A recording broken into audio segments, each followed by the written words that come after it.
Eli's heart raced.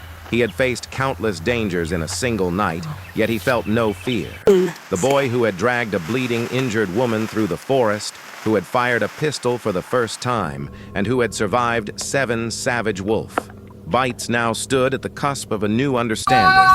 Courage was not merely reacting to danger, it was embracing it, shaping it, and using it to protect those who could not protect themselves.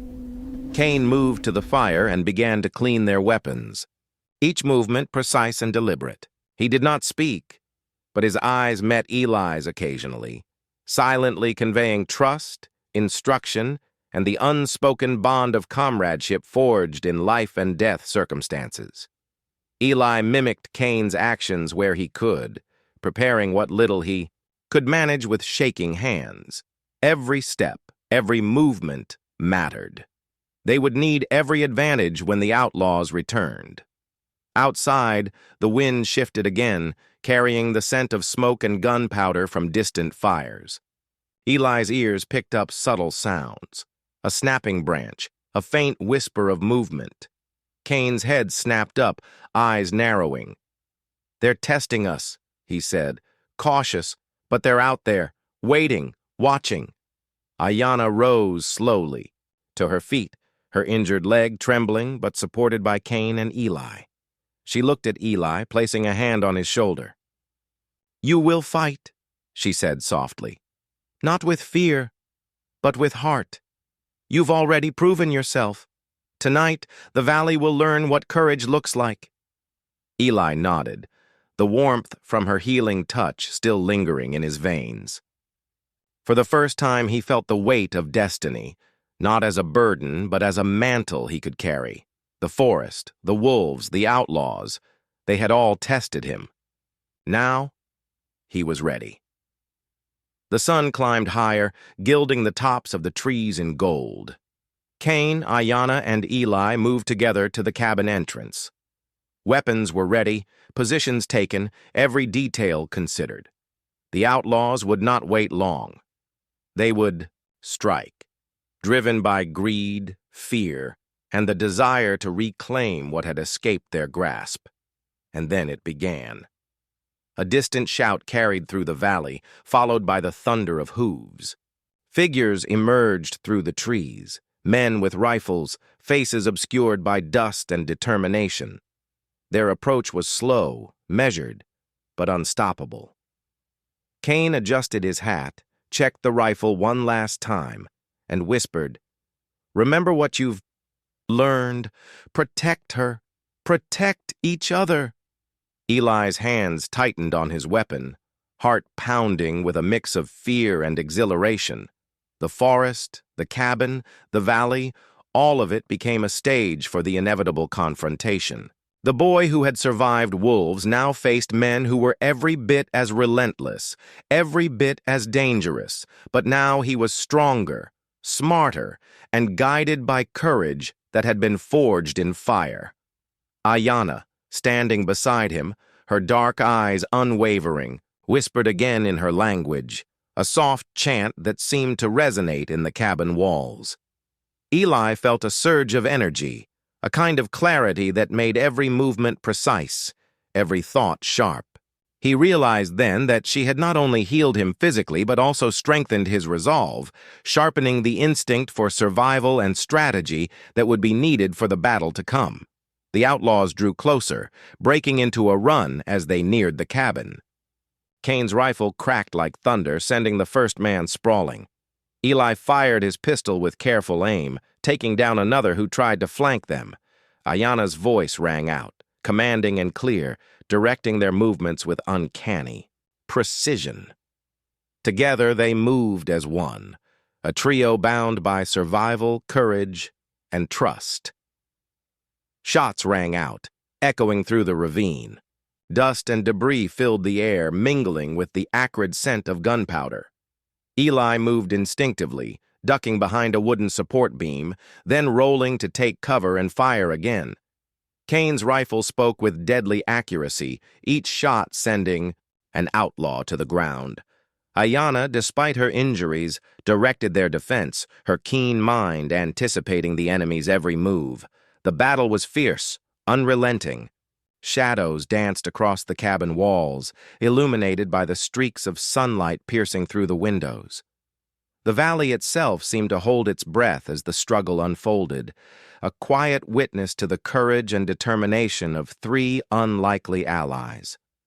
Finally, as the sun reached its peak, the remaining outlaws retreated, their numbers diminished, their resolve broken by the ferocity and skill of their opponents. The cabin, though battered, stood as a testament to their endurance. Dust settled, the echo of gunfire faded, and silence returned, heavier this time, weighted with the aftermath of violence and the promise of a new day. Eli, exhausted but unbroken, looked at Ayanna. Her eyes met his, filled with a mixture of relief, respect, and something deeper, a bond that could not be broken by violence or fear. Cain placed a hand on Eli's shoulder, a silent acknowledgement of the boy's growth, courage, and strength. The dawn had come, washing the valley in light. The wolves were gone, the outlaws defeated, and yet the world remained dangerous. But Eli had changed. He was no longer just a boy who had survived. He was a protector, a fighter, and a survivor forged in the crucible of the Wild West. Ayanna's hand brushed his again, faintly glowing with the residual warmth of her healing touch. "The night has passed," she said softly, "but the day belongs to those who are brave enough to claim it." Eli took a deep breath, feeling the morning air fill his lungs, carrying with it the scent of pine, smoke, and freedom. He knew the valley, the forest, and the town beyond would never forget the courage of the boy who had faced wolves, outlaws, and betrayal, and survived. Cain looked at the horizon, the weight of experience settling over him. "We've bought time," he said. "But the world is wide, and danger never sleeps. Remember what you've learned here, and never forget. Courage is the only shield that can truly protect you." Eli nodded, understanding for the first time that survival was not just about fighting. It was about heart, trust, and the bonds forged in fire. The wolves, the outlaws, the betrayals, they had all tested him. And now, with dawn breaking over, the ravine, he was ready for whatever came next. The forest stretched beyond the cabin, quiet, watchful, and alive. Eli, Ayanna, and Cain stepped outside together, silhouetted against the rising sun, three figures forged by courage and destiny, ready to face the world that awaited beyond the valley. The Wild West had claimed the night, but the dawn belonged to them. And for a boy who had survived 7 savage wolf bites and a night of unimaginable terror, the morning had never felt so alive. Ayanna stirred, weak but alert. She managed to pull herself upright slightly, her dark eyes sharp and calculating. She whispered a few words in her language, the tone almost commanding. Cain and Eli exchanged a glance. They didn't understand her, but it was clear she was warning or guiding them, somehow bolstering their defense. The fight in the cabin was chaos, a whirlwind of motion and noise. Cain's experience and skill kept them alive, but every moment brought new danger. Splinters flew from shattered walls, smoke curled from spent gunpowder, and the outlaws' frustration grew, making them reckless. Eli found himself moving instinctively, dodging and firing, protecting Ayanna. His small body, though battered and bruised, moved with the desperation of someone with nothing left to lose. The adrenaline dulled the pain of the wolf bites, though it did not erase it. Then came the moment of betrayal. One of the men, whom Cain had thought neutral, revealed his true intentions. He lunged at Cain with a knife, shouting a warning that he had been secretly working with the others all along. Cain barely reacted in time, striking the man's arm with the butt of his rifle, sending the knife skittering across the floor. Eli's stomach churned as he realized that the danger wasn't only external, it was inside, hiding in plain sight. Trust in this world was fragile, and betrayal was a constant shadow. Through the chaos, Ayana's hand found Eli's, a small gesture of grounding in the madness. Her gaze met his, conveying determination, trust, and a subtle instruction. Even in pain, she was guiding them, a silent strategist whose mind was sharper than any of their attackers had anticipated. The outlaws faltered under the combined defense of Cain, Eli, and the woman. The cabin, though battered, became an arena where courage, precision, and cunning determined survival. Splinters from broken furniture flew as fists collided with doors and walls, each movement calculated for survival rather than glory. Cain finally delivered a decisive blow. With a single well-aimed shot, the leader of the outlaws fell, collapsing against the log wall with a heavy thud. The remaining men, seeing their leader down and the resolve of their opponents unshakable, scattered. One tried to flee into the forest, but Eli, summoning every ounce of strength left, fired again, grazing his arm and forcing him to retreat further into the shadows. Silence fell, broken only by the crackle of the dying fire. Dust and smoke hung thick in the cabin air, settling on Eli's sweat-drenched skin. His wounds throbbed painfully, but he was alive. Ayana, leaning weakly against Cain, finally allowed herself to exhale, her chest rising and falling in exhausted relief. Cain lowered his rifle, eyes scanning the room for any remaining threat. "It's over, for now," he said, "but they'll come back, and next time, they'll bring more." Eli's gaze wandered to Ayana. Her dark eyes, despite the pain and exhaustion, shone with a fierce intelligence. "Thank you," she whispered, her voice trembling. Eli, still reeling from the chaos, nodded, unsure if he had the words to express the tumultuous mix of fear, relief, and pride that surged through him. Cain approached them both, his expression solemn. "They're after her because of what she knows," he said quietly. "Secrets. Information that some men would kill to possess. We've only delayed them. This isn't over." Eli's stomach tightened. He had thought the wolves were the worst.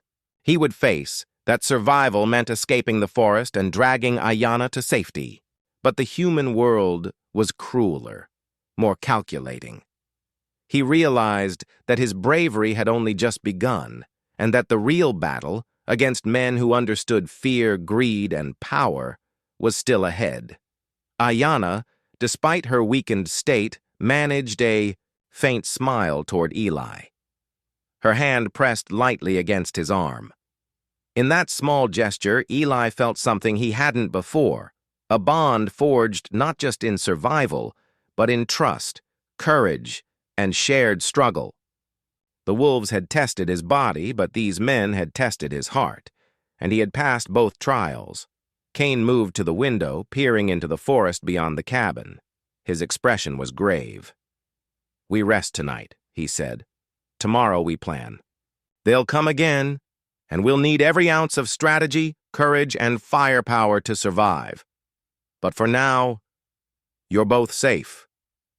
Eli sank into the chair, sweat and blood mingling on his skin.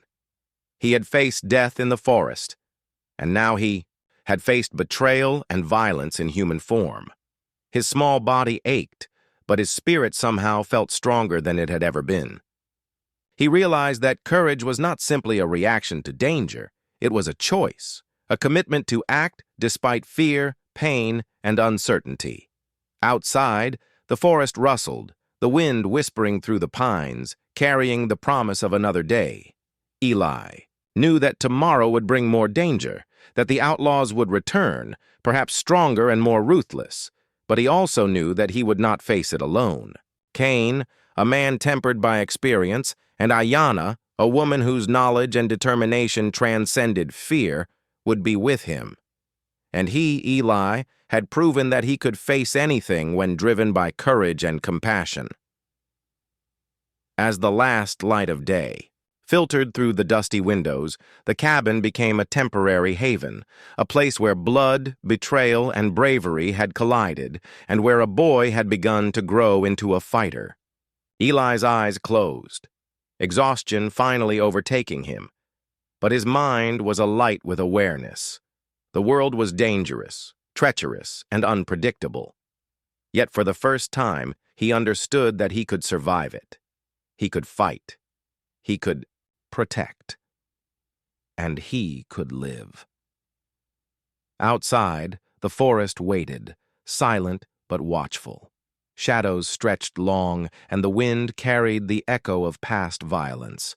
But within the cabin, a fragile peace had been won, and Eli, Cain, and Ayanna would gather their strength for the battles yet to come.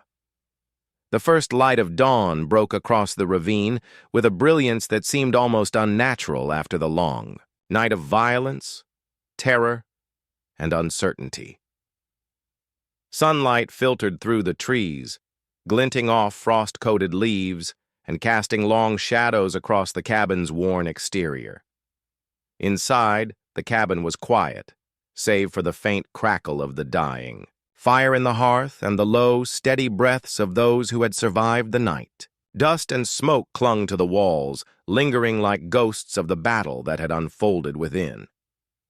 Eli lay slumped in a chair, bloodied and bruised, but alive. The 7 wolf bites throbbed painfully, and his muscles ached as if every bone had been tested and found wanting. Yet despite his physical pain, his mind was sharp, alert, and alive with the weight of what had happened. He had faced death in the forest, survived an onslaught of outlaws, and helped protect a woman who held secrets men would kill to possess. For an 11-year-old, he had aged 10 lifetimes in a single night. Ayanna, the native woman whose life had hung in the balance, now stirred fully awake. Her dark eyes, sharp and calculating, met Eli's. Though her leg was still injured, she had regained enough strength to move with cautious determination. Cain, the rugged stranger who had guided them through the chaos, crouched nearby, inspecting the forest beyond the cabin through a small window. His face was stoic, but his eyes betrayed the tension that never truly left him. For a long moment, silence reigned, broken only by the faint hiss of the fire and the distant calls of early morning birds. Then Ayanna did something remarkable. She reached out her hand to Eli, her fingers brushing gently against his arm. He flinched, anticipating pain, but instead felt an almost electric warmth spread through his body. His wounds, deep, savage bites that had drawn blood in the dark of night, seemed to pulse with healing energy. The swelling diminished, the pain eased, and the crimson stains on his shirt began to fade as if erased by an invisible hand. Eli's eyes widened in disbelief. You healed me?" he whispered, his voice trembling with awe and confusion. Ayanna nodded, a faint, mysterious smile playing on her lips. "You protected me," she said softly. "The forest, the wolves, they tested your heart. You've earned my protection." Her voice was low, almost musical, imbued with an authority that transcended. "Cain," the man said, his voice rough, low, and calm, like gravel shifting under a boot. "And you're lucky you're still standing, boy. She shouldn't have been out here alone. Wolves wouldn't have spared either of you if you hadn't fought like a madman." Eli swallowed hard. She needs help." Cain's eyes flicked to the woman. She was beginning to regain consciousness, her dark eyes wary and calculating even in her haze of pain. "I know," Cain said. "I can get her to my cabin. Quick, you'll need to hold on tight." Eli nodded, too weak to argue. With surprising strength for someone his size, he climbed onto the horse behind Cain, draping himself over the woman's side to keep her steady. Cain gave a sharp command to the horse, and they moved down the trail at a brisk trot. The mist of dawn shrouded the world in gray, and the sunlight glimmered off the frost-crusted leaves, giving the scene an almost ethereal glow. The ride was perilous. The uneven trail threatened to tip them into the shallow creek below at every twist and turn. Eli clung to the woman, whispering words of encouragement even though he doubted she could understand him. Her breathing was ragged, and she flinched with every jolt of the horse. Cain's hands were steady, his eyes constantly scanning the woods, muscles taut under the worn duster.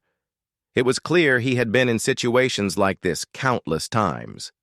Finally, the trees opened to reveal a secluded ravine, and nestled within its shadowed walls was a cabin, its logs blackened with age and fire. Smoke curled lazily from a crooked chimney, and the structure exuded the sense of long isolation.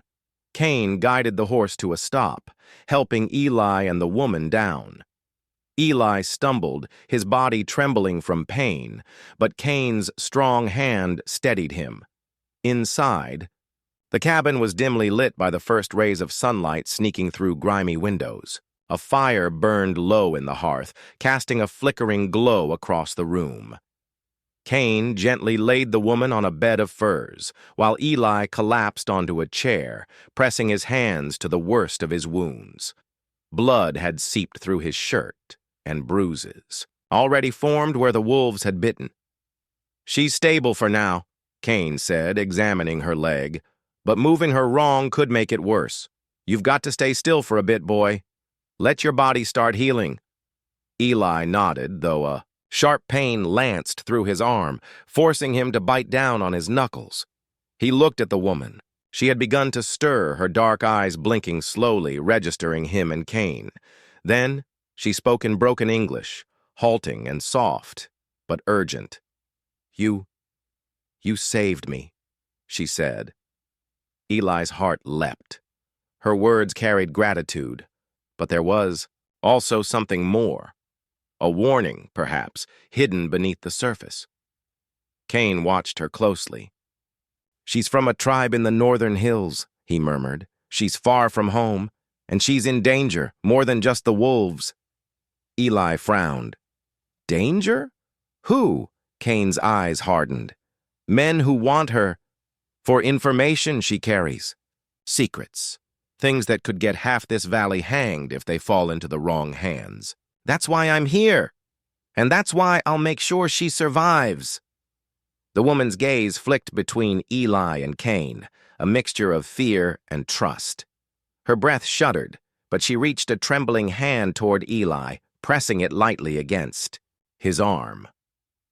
Though she didn't speak his language fluently, the gesture conveyed recognition, gratitude, and a bond forged in fire and fear. Outside, the forest rustled, though it seemed quieter now. Birds began to call, and the wind shifted, scattering the last tendrils of mist along the trail. But Cain's eyes never left the cabin door. He had been expecting trouble, and trouble would find them: outlaws, bounty hunters, or some other sinister force drawn to the woman's presence. Eli felt a twinge of fear in his chest, sharper than the ache from the wolf bites. "I have to tell you something," Cain said quietly to Eli. "You fought well, but the world beyond this forest is harsh. Not everyone will see you as a hero. Some will see you as prey." Eli nodded, swallowing hard. I just wanted to help her." "And you did," Cain replied, his voice steady. "That courage is rare. But courage alone won't keep her alive. You have to trust me, and you have to keep moving when the time comes." The woman groaned softly, her eyes half open. She tried to speak, but pain made her words incoherent. Cain gently applied a makeshift splint to her leg and prepared herbal poultices to staunch the bleeding. Eli watched, fascinated, as Cain moved with a quiet authority, his hands precise and strong. Every motion spoke of experience, of a life spent confronting danger and surviving. Then, a sudden noise from outside shattered the fragile calm. A branch snapped in the woods, followed by the unmistakable sound of hooves pounding toward the cabin. Eli's pulse quickened, Cain's eyes narrowed, his hand moving instinctively toward the rifle. The woman's head lifted slightly, fear flickering across her face. "They're coming," Cain said simply, "and they won't give up easily." Eli's stomach knotted. He had faced wolves. He had bled and fought through pain. But the thought of men, armed, merciless men, coming for the woman he had saved, filled him with a different kind of terror. Cain motioned for him to stay low as the door creaked. Shadows loomed on the cabin walls as the first figure stepped inside. Eli's heart pounded and his hands shook, but he remembered the courage that had carried him through the night. This time, though, the fight would not be against beasts. It would be against men who understood fear and wielded it as skillfully as any wolf's claw. Eli's gaze flicked to the woman. Her dark eyes met his briefly, and in them he saw a quiet, unspoken promise. She trusted him, and he, in turn, would not fail her. The morning light, soft and golden outside the cabin, stood in stark contrast to the storm brewing within. Outside, the world was waking, unaware of the drama unfolding in the hidden ravine. Inside, life, death, and survival hung in delicate balance, and Eli knew that every moment would count. The wolves of the forest were gone, but in their place came men with darker intentions. And Eli, battered, bleeding, but unbroken, prepared himself to face a new kind of danger, one that would test every ounce of his courage and force him to grow up faster than any boy should. Cain's gaze swept the room one last time. "Hold steady," he said. "We fight when they come, and we fight together." Eli nodded. He didn't understand all of Cain's warnings or the woman's words, but he understood enough. This day would decide everything, and he was ready. The Bonar cabin in the ravine seemed a sanctuary at first, but the quiet was deceptive.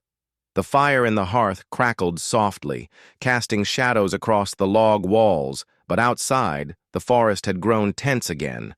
The wind rustled through the trees like whispered warnings carrying the scent of danger. Eli, still pale and bruised from the wolf attacks, sat slumped against the wall, trying to force his trembling hands to stop shaking. Each breath reminded him of the pain coursing through his limbs, a constant fiery echo of the night's struggle. Cain moved with precision, laying the woman carefully on a makeshift bed of furs. Her leg was swollen grotesquely from the snare, and Cain worked quickly to fashion a splint, his hands steady despite the tension that hung like a storm cloud over the cabin. Eli watched every movement, admiration and fear mingling in his chest.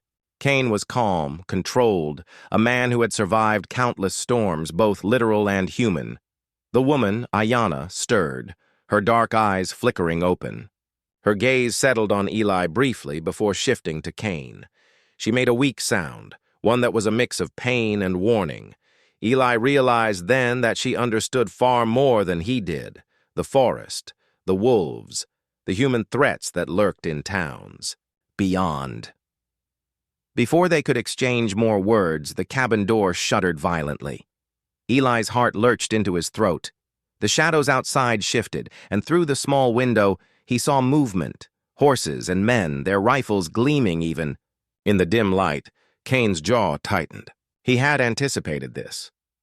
"They've come for her," he said quietly. "And they won't stop until they have what they want." The first man stepped inside, his leather boots heavy against the wooden floor. He was tall, with a jagged scar across his cheek, and his eyes held a cruel intelligence that made Eli's stomach twist. Behind him, 3 more men entered, weapons drawn. Each movement was deliberate, as if they had rehearsed this encounter 1,000 times. Eli's mind raced. He had fought wolves and survived. He had dragged Ayanna to safety. But he had never faced men who calculated their cruelty with the same precision as predators. And yet in the chaos of fear, he found a flicker of courage. Cain didn't hesitate. His hand moved to the rifle at his side with lightning speed. "Get behind me!" he barked. Eli ducked instinctively behind a chair, wincing as the blood from His wounds threatened to sap his strength. The first shots rang out, echoing off the cabin walls. Cain moved like a shadow, firing, ducking, and pivoting with uncanny precision. Each outlaw that lunged toward the woman was met with a sudden, precise bullet. Eli's ears rang with the crack of gunfire, the acrid smell of smoke filling his nose. One man tried to circle around, sneaking toward the back door. Eli, despite the pain in his limbs, saw the movement and grabbed a fallen pistol that Cain had tossed him. His hands shook, but he aimed and fired.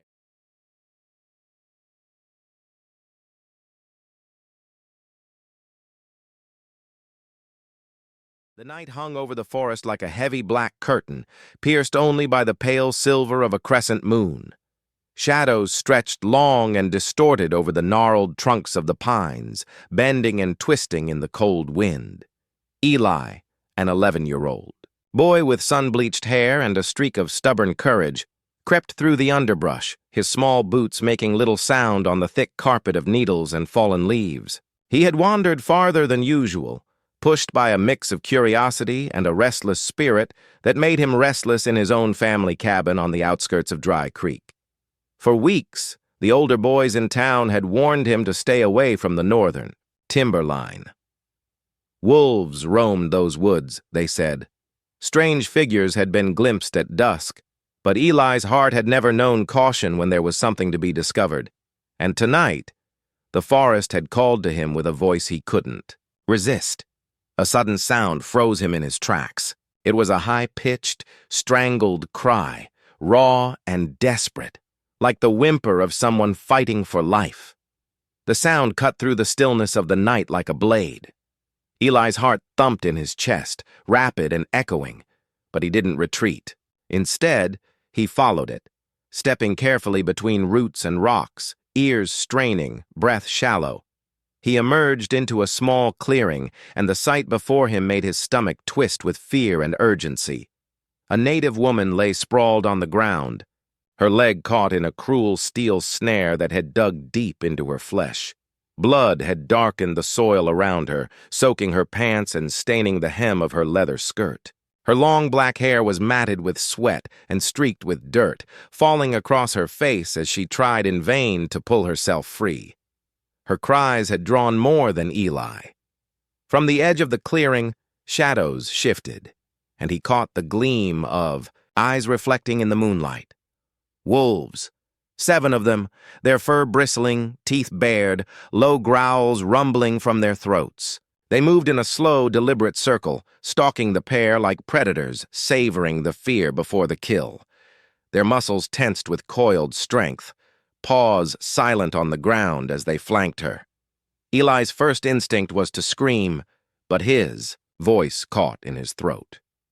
He grabbed a sturdy branch, one that had fallen from a nearby pine, its jagged end looking almost like a crude spear.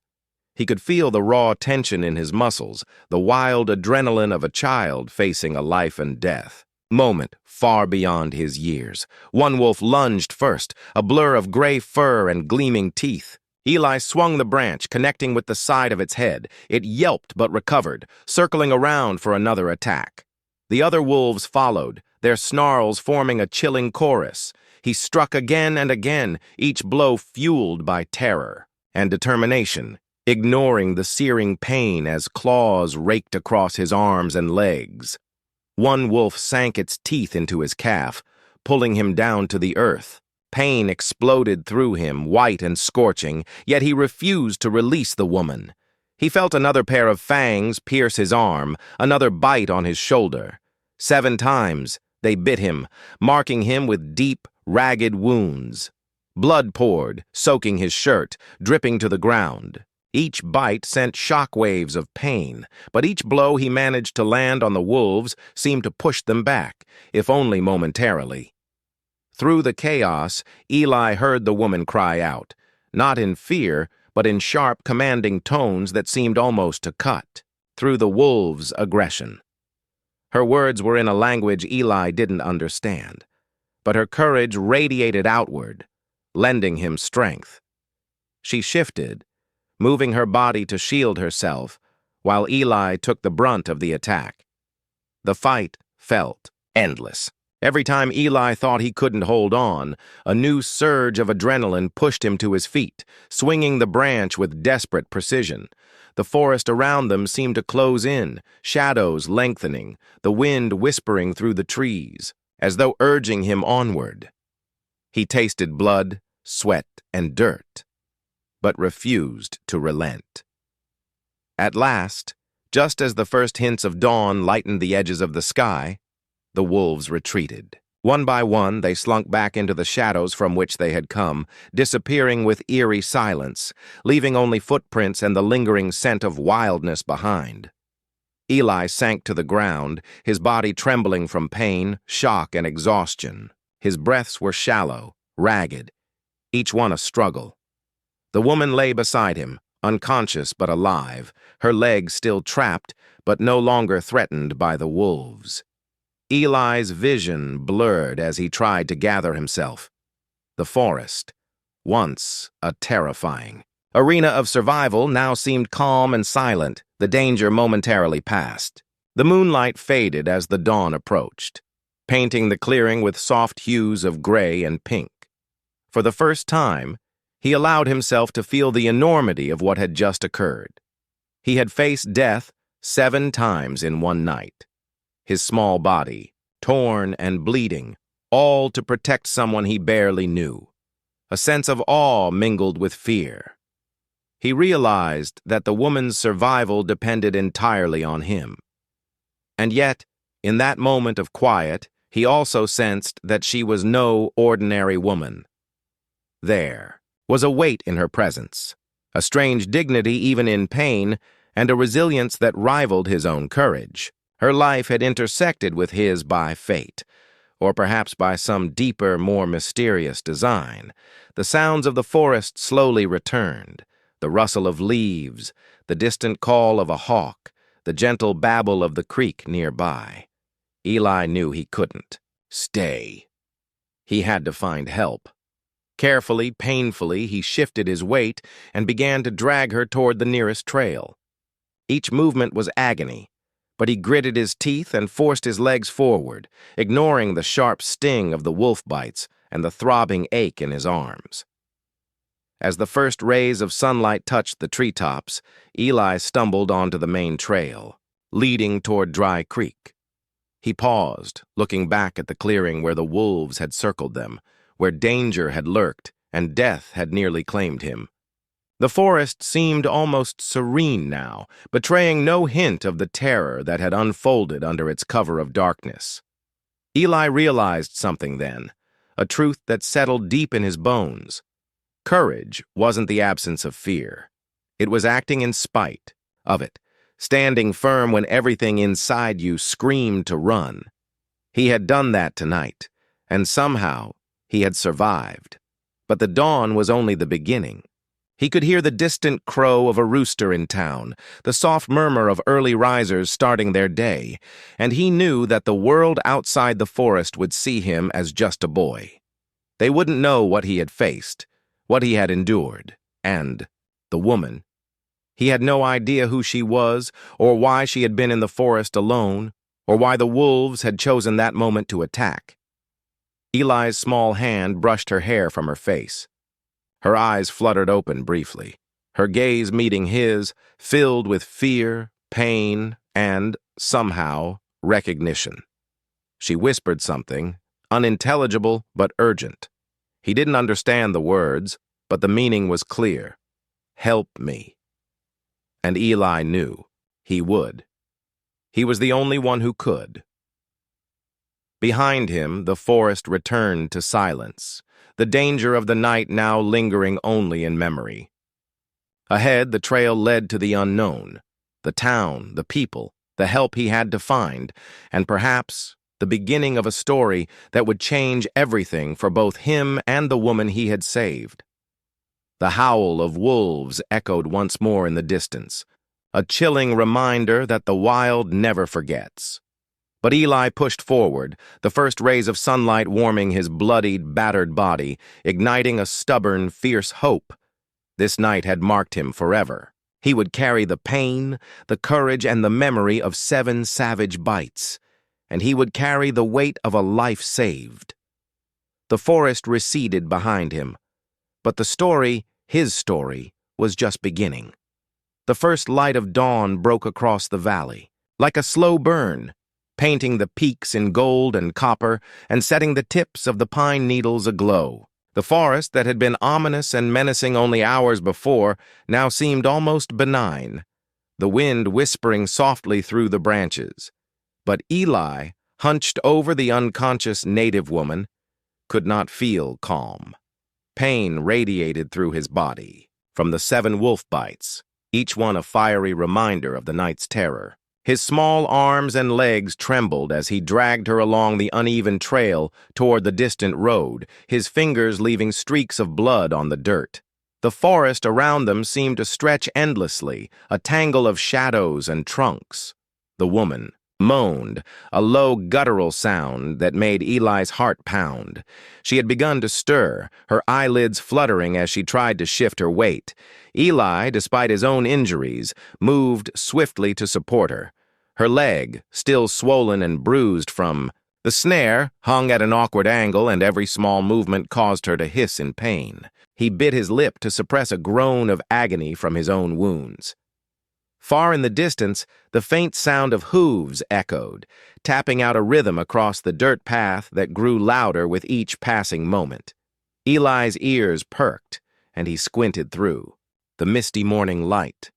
A figure appeared, riding at a steady pace, a tall, lean man dressed in a dust-coated duster that had clearly seen better days. His wide-brimmed hat shadowed his sharp, hawk-like eyes, and a long rifle rested across the saddle in front of him. His spurred boots kicked at the sides of a dark horse, guiding it smoothly along the narrow trail. The man dismounted near them, with the grace of someone used to danger. He didn't speak at first, simply crouching beside Eli and the woman, scanning the forest as if expecting more predators to emerge from the shadows. Eli's chest heaved with exhaustion and fear. Who are you?" he asked, his voice cracking.